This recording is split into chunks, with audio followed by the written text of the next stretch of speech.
Okay, so the next part, yeah, after this, he does those two licks. Do again, full. Now, the next part is he does an abbreviated version of that. He doesn't play the last two notes. He just does the three hammer-ons, the double stop at 10. Then he puts his third finger at 12, slides up to 14, and drops the index finger at 12 on this top string. And to finish the melodic idea, he adds a few more notes. He adds the second and first strings again. So second string slide first, then second and first hitting again. Then he'll flatten at 12, do a single hammer lick, and then a 12th fret in parallel double stop lick. Then he'll drop down to 10 and do the exact same thing you just did on A. So to make that clear, you know, he does after the little 2, 3, 4, 2, here comes.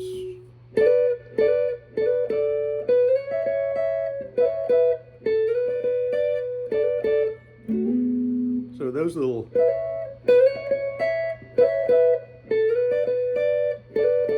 are the identical, just a whole step apart. And then he does this cool little, what they call sixth interval, 6 degrees apart. And when he's visualizing, just to make sure you're on track with the visualizing the chord shape, when you're on G, you're visualizing out of this A-shaped. We're calling it an A shape because if you took an A chord and used your third finger and you moved it up a half step,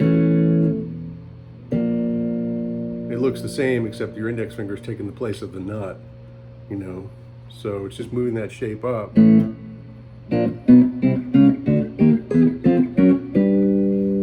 then he does it there in G, plays out of the same shape in A at the 12th fret. So that way you know why he's doing what he's doing, where he's doing it, Then back to G. Now when he does this final lick in the chorus, why is he doing this? Because he sees the E chord in this location at the 7th fret, and he puts his second finger on the D string at 7, and skips a string and puts his third finger at 7 on the second string. And he's going to take care to mute the in-between string. So you hear the D, not the G. That's being muted by the flesh of that second finger. And then you hear the third finger on the B string, and the third finger flesh is going to mute the high string. So when you play them, you hear 2 sounded strings and 2 muted strings. And you want to be extra careful. You can do double duty with the middle finger and have it mute not only the G string, but also the other side of it, the tip of it can touch the A string.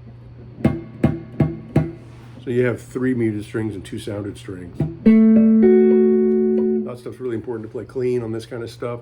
The thumb, in fact, can take care of the low string.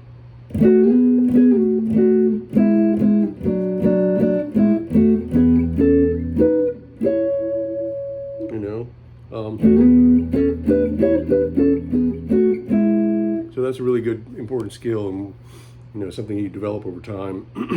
And so that's that section. And from the top, I'll do one more run through on that. I'm sitting on the end, and then I watch him roll away again. 2, 3, 4. I'm sitting on the dock of the bay, watching the tide roll.